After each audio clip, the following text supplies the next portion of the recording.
It's Wednesday, January 4th, 2006, and this is episode number 45 of Walt Disney World Today. I'm Matt Hochberg of MGMstudios.org. On the panel today, we've got the man behind MouseWorldRadio.com. Welcome, Mike Newell. Hi, Matt. Thanks for having me.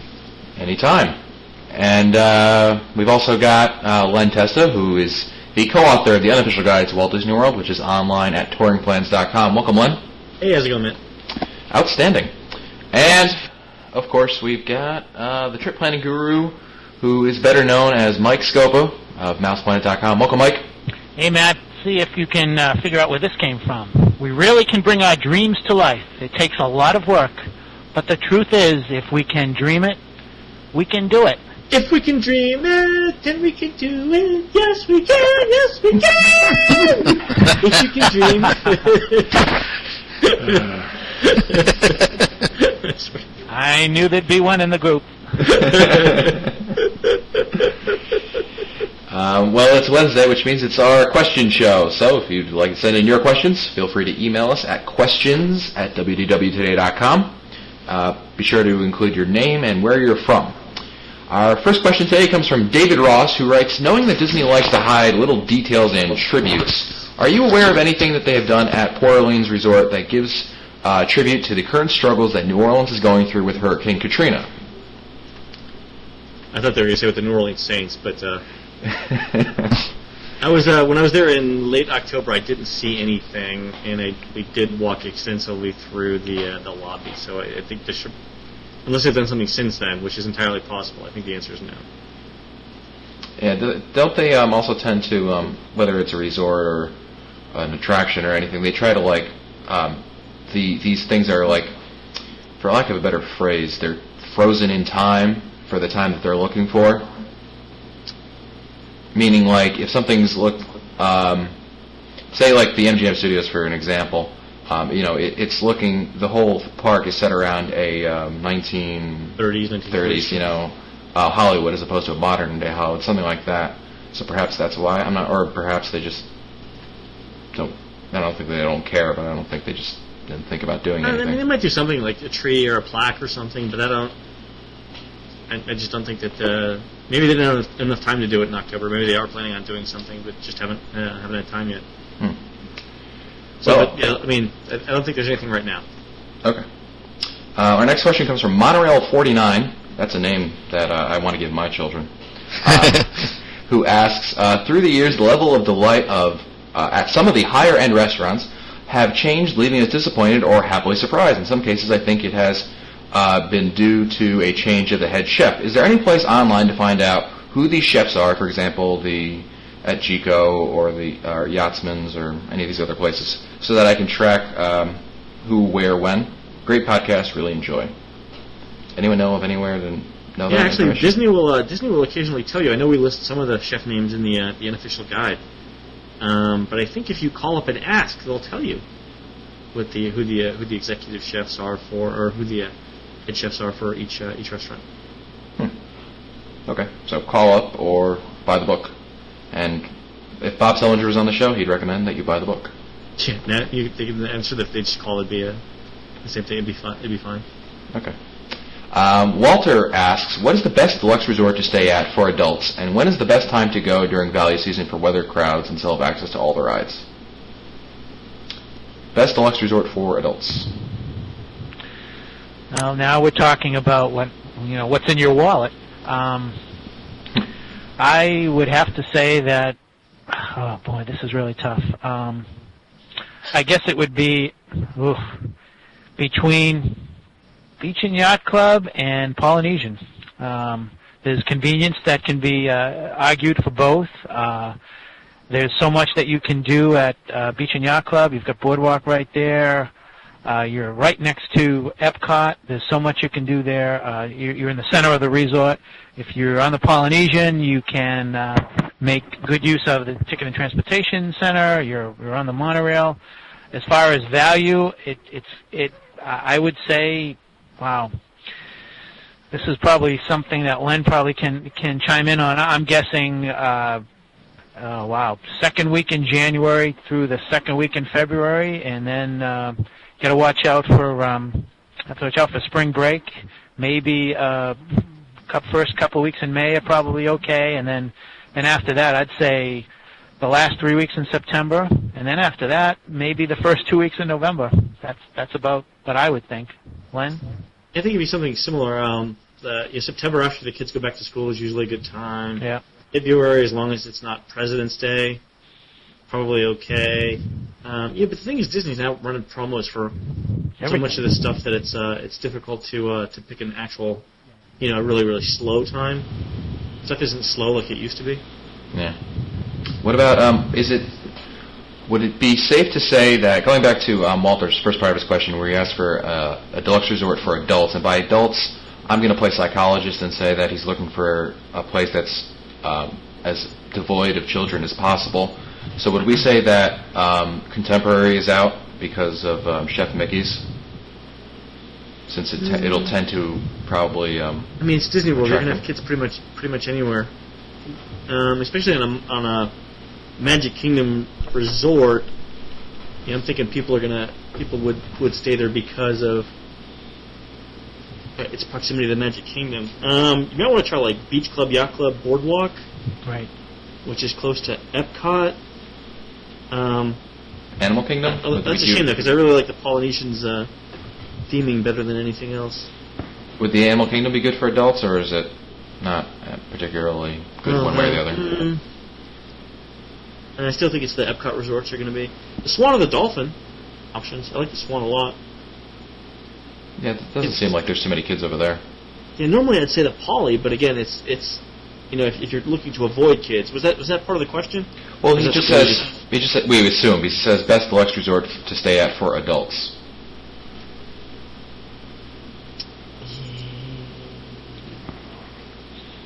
Yeah, I'd say it's either the Poly or one of the Boardwalk resorts. Right. The thing with the Boardwalk resorts is you can walk to some of the nightclubs at the Boardwalk,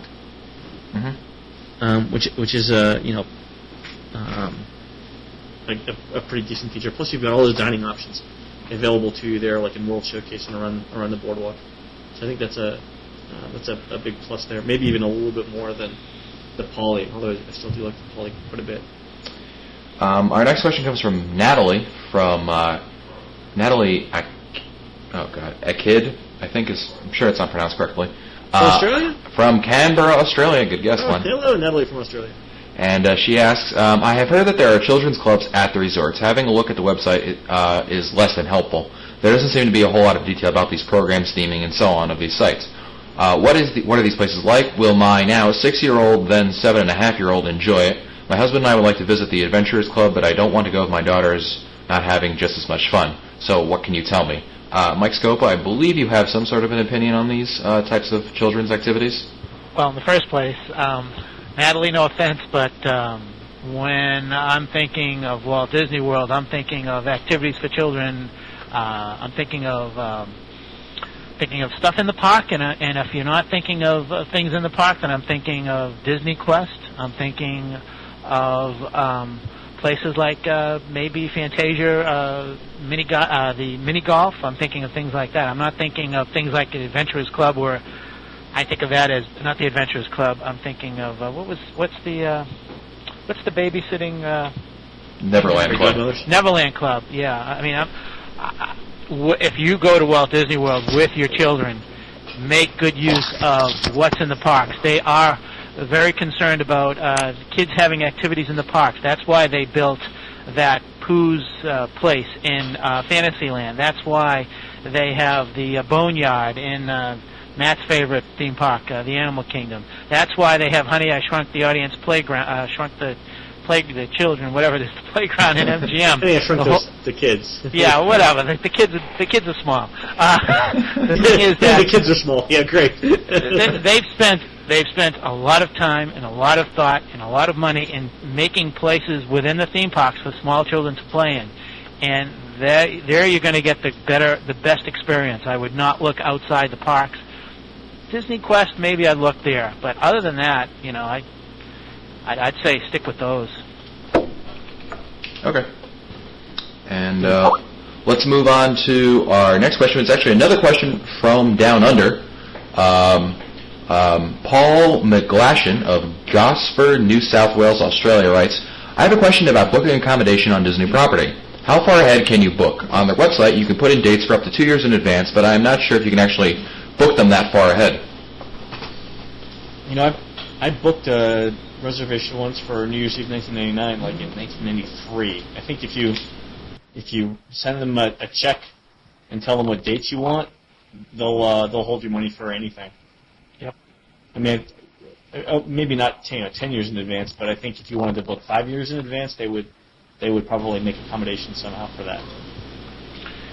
I agree. Again, it's like for those New Year's Eve things, like for 1999, they were taking stuff out 10 years in advance. Yeah, as long as you send them, as long as you can hold it with, as long as you give them A deposit. Yes, I mean I've done 2 years out and no problem at all. Just give them your credit card or give them a check or whatever, and you're fine. Yeah, I think the deposit thing is the key there. Well, Paul has another question for us, and he says, my family and I will be returning to Walt Disney World in December of 2007, and while we're there, it will be my daughter's 18th birthday. Can you suggest something special to do for her? Perhaps a dinner show? She's a plane eater. A tour, or is there something I could arrange through the hotel, staying at Wilderness Lodge or Animal Kingdom Lodge? Wow, I would make a reservation for Hoop-Dee-Doo for her birthday, and I would make sure that she has a birthday button on her when she goes to Hoop-Dee-Doo. That would be my number one suggestion. Yeah, definitely tell everyone at the hotel and at any restaurant you dine at that it's your daughter's birthday. For 18, I don't really love any of the dinner shows. I don't think any of them are worth the money or the time. But maybe like, not that I would want to push my favorite club in the entire world, but Raglan Road might do something special For the 18-year-old. Well, would can an 18-year-old get into Raglan Road? Sure, she's just not going to drink. No. Oh, that's fun. Why would you go? Matt asks. Go to a bar and not drink. He ponders. Yeah, right.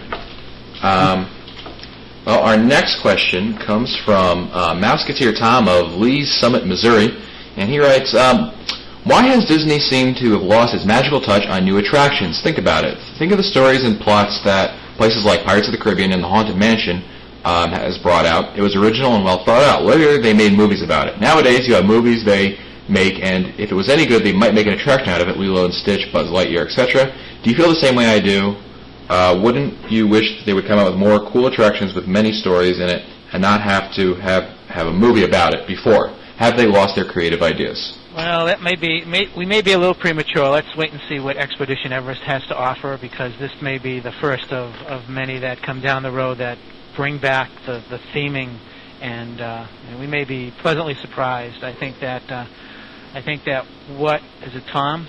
Is that yes? Yeah, I think that Tom makes a good point in that a lot of the things that we've seen in recent years, like Stitch and among others, just doesn't have it. And I think that they've put a lot of thought and a lot of effort and a lot of money into Expedition Everest. I think it's going to be very well themed. I think that hopefully this is a turning point in their Imagineering efforts, and maybe they're going to understand that it's very important to have a real good theming part of a attraction besides having the thrills and chills. That's a good point. Yeah. Len? Yeah, I mean the only thing about Everest, and I guess it's the only way they can do it, but they could do it. But the whole idea of like the runaway mine train thing, the runaway whatever, fill in the blank for your vehicle of choice here.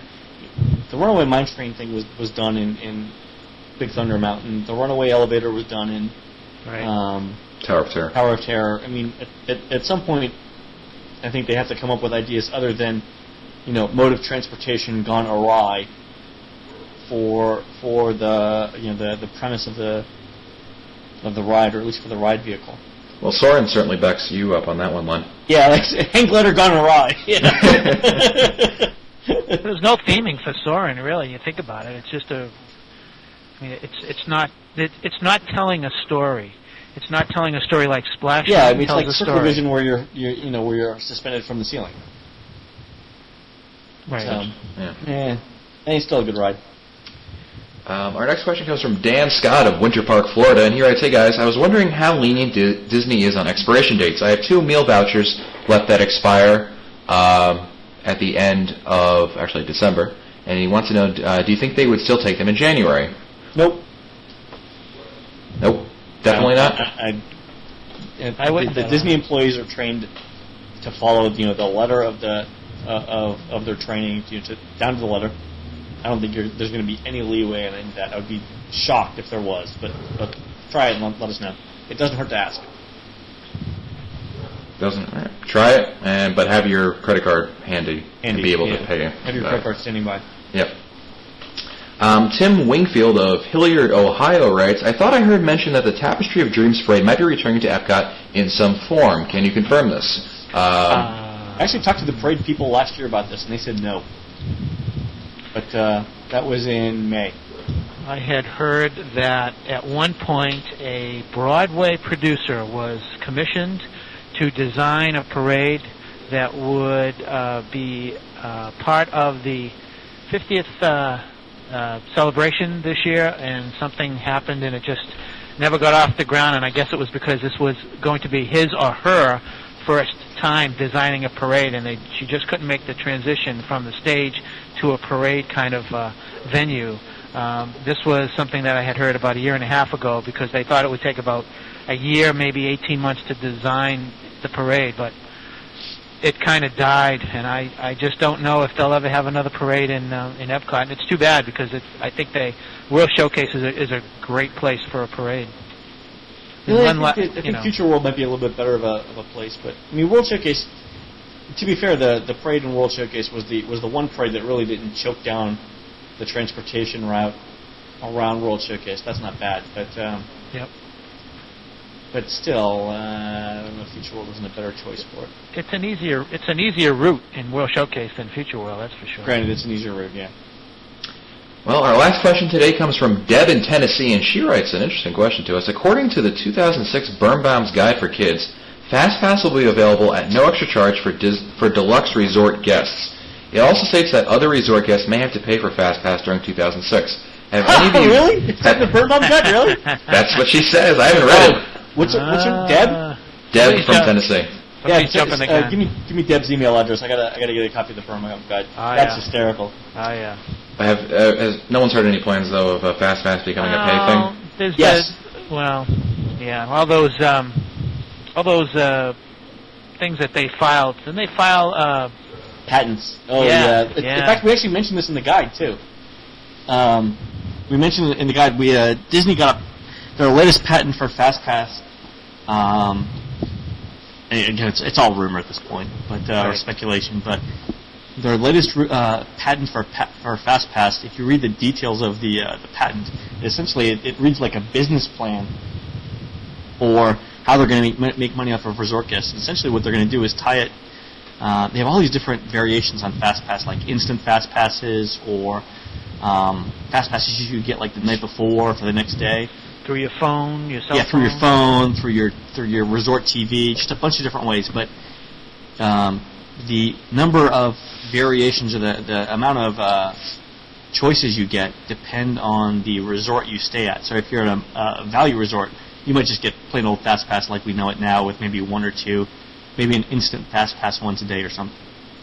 And as you move up the ladder from moderates to deluxes, you get more and more amenities. So with Deluxe Resort, you might be able to get like instant fast passes for 3 to 5 rides a day, and you could pick your fast pass return times. You could do it the night before via your hotel resort TV.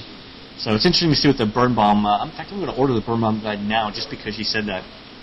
But let's be perfectly clear, though, that although we've heard about these plans, we have not heard any plans for the immediate future, meaning 2006. Disney's not confirmed anything on it. But if you want an overview, it actually, Matt, Jim Hill did a really good article on all the different variations that Disney's considering. Sure, I'll put that in the show notes. Was that the Birnbaum Guide with kids? Yeah, 2006 Birnbaum's Guide for Kids. Of course, this is not to say that they may not be they may very well be testing sometime later on this year. They may be testing some of these to see how practical they are and how well received they will be. But nothing definite at all. No, nothing definite at all. Great. Well, that's it for us today. This has been episode number 45 of Walt Disney World Today. Visit the Walt Disney World Today website at www.wdwtoday.com for all the show notes. And you can also email us at questions@wdwtoday.com if you'd like your question featured on one of these Wednesday shows. For Mike Scopa, Mike Newell, and Len Testa, I'm Matt Hochberg. We'll see you on the next show.